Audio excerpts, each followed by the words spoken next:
Hello everyone, welcome back to Noelcrafts, and in today's episode we are going to learn how to cast on knitting stitches.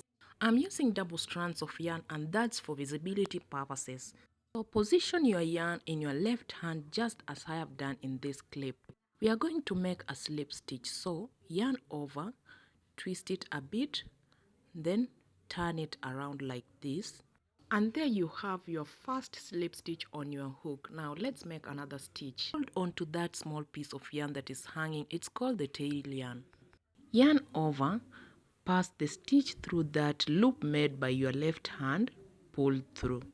Repeat this process. Hold on to your working yarn using your two fingers.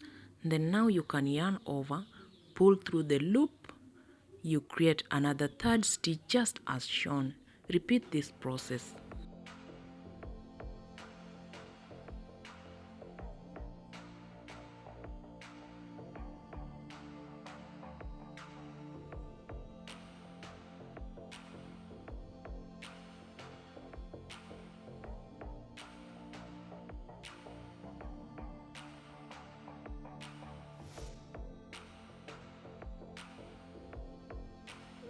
Please remember, there is no perfect or single method on how to knit.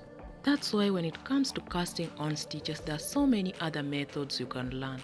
This is just one of them. We also have the thumb method. Our lesson number 2 is going to be casting on stitches using the thumb method. I'm going to do it in a different clip just so that I don't overwhelm an absolute beginner who is learning from this channel. The good thing about having all these different ways of casting on stitches is just giving you an option. In case you don't like one way, you can use the other one.